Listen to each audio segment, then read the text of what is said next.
Hi good morning. നമുക്ക് ഇന്നൊരു omelette ഉണ്ടാക്കിയാലോ. വളരെ സിമ്പിൾ ആയിട്ട് ഉണ്ടാക്കാൻ പറ്റിയ ഒരു വെജിറ്റബിൾ ഓംലെറ്റ്.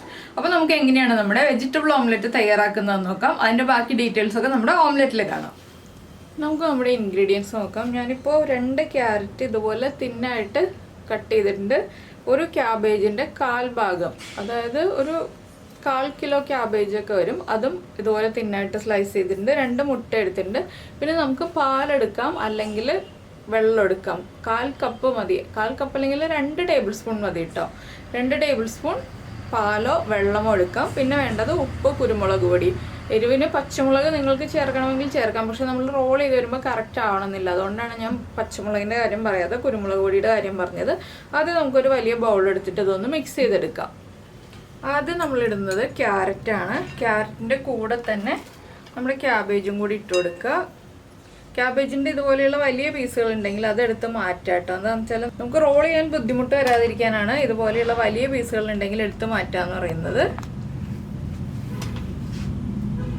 എപ്പോഴും തിന്നായിട്ട് കട്ട് ചെയ്യാൻ ശ്രദ്ധിക്കുക. ഇനി നമുക്കിതിലേക്ക് എരിവിനനുസരിച്ച് കുരുമുളക് പൊടി ചേർക്കുക. അധികം എരിവ് വേണമെന്നുണ്ടെങ്കിൽ അധികം കുരുമുളക് പൊടി ചേർക്കാം. ഞാനിപ്പോൾ ഒരു 3/4 ടീസ്പൂൺ കുരുമുളക് പൊടി ചേർത്തിട്ടുണ്ട്. അതുപോലെ തന്നെ ആവശ്യത്തിന് ഉപ്പ് ചേർക്കുക. ഒരുപാട് ഉപ്പായി പോരുത്, ചെറിയൊരളവിൽ ഉപ്പും ചേർക്കുക. ഇനി നമുക്കിതിലേക്ക് മുട്ട പൊട്ടിച്ചൊഴിക്കാം. നമ്മുടെ മുട്ട 2 സൈഡിലും പൊട്ടിച്ചൊഴിച്ചിട്ടുണ്ട്. ഇനി നമുക്കൊന്ന് നന്നായിട്ട് മിക്സ് ചെയ്തെടുക്കാം. അപ്പോൾ ഈ സമയത്ത് നിങ്ങൾക്ക് വെള്ളം ചേർക്കണം എന്നുണ്ടെങ്കിൽ 2 ടേബിൾ സ്പൂൺ വെള്ളം ചേർക്കാം. വെള്ളം ചേർത്തിട്ടുണ്ടെങ്കിൽ കുറച്ചുകൂടി നമ്മുടെ ഓംലെറ്റ് സോഫ്റ്റ് ആയി കിട്ടും. ഞാനപ്പോൾ പാലാണ് ചേർക്കുന്നത്. പാല് ചേർക്കുകയാണെങ്കിൽ കൂടുതൽ ടേസ്റ്റ് ഉണ്ടാവും. അപ്പോൾ ഞാൻ ഈ പാല് ചേർത്ത് കൊടുക്കുകയാണ്. 2 ടേബിൾ സ്പൂണേ ചേർക്കുന്നുള്ളൂ കേട്ടോ, ഒരുപാടൊന്നും ചേർക്കുന്നില്ല. ഇനി ഇത് നന്നായിട്ടൊന്ന് മിക്സ് ചെയ്തെടുക്കുക.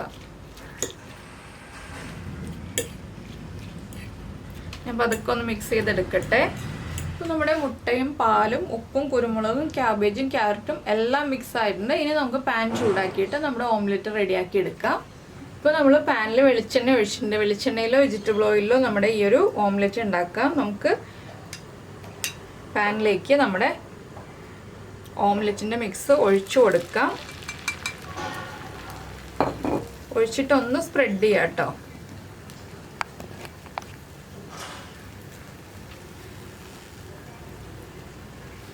ഇതുപോലെ ഒന്ന് സ്പ്രെഡ് ചെയ്ത് കൊടുക്കുക.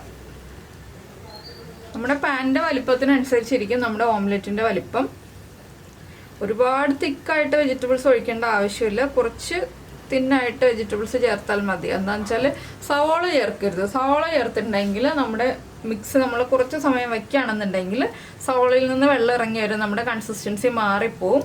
അപ്പോൾ ഈ ഓംലെറ്റിൻ്റെ ഒരു സൈഡ് ഒന്ന് കുക്കായി വരട്ടെ. അതിന് ശേഷം വേണം നമുക്ക് അടുത്ത സൈഡ് കുക്ക് ചെയ്തെടുക്കാൻ. ഈ ഒരു സൈഡ് കുക്കായി വന്നിട്ട് വേണം നമുക്ക് ബാക്കിയുള്ള കാര്യങ്ങളൊക്കെ ചെയ്യാനായിട്ട്. ഇനി നമുക്കിത് ലോ ഫ്ലെയിമിൽ അടച്ചു വെച്ചൊന്ന് കുക്ക് ചെയ്യാം. നമ്മുടെ ടോപ്പിലുള്ള വെജിറ്റബിൾസ് ഒന്ന് കുക്കാവാനാണ് നമ്മൾ അടച്ചു വെച്ച് കുക്ക് ചെയ്യുന്നത്. അപ്പോൾ ഈ ഒരു ഓംലെറ്റ് ഇനി നമുക്ക് 4ആയിട്ടോ 6ആയിട്ടോ കട്ട് ചെയ്തിട്ട് സെർവ് ചെയ്യാവുന്നതാണ് കേട്ടോ. ഇനി ഇത് ഒരുപാട് സമയം കുക്ക് ചെയ്യേണ്ട ആവശ്യമില്ല. ഇതിന് 6ആയിട്ടോ 6 പേർക്ക് സെർവ് ചെയ്യാവുന്ന ഒരളവിലാണ് നമ്മൾ ഈ ഒരു ഓംലെറ്റ് ഉണ്ടാക്കിയിരിക്കുന്നത്.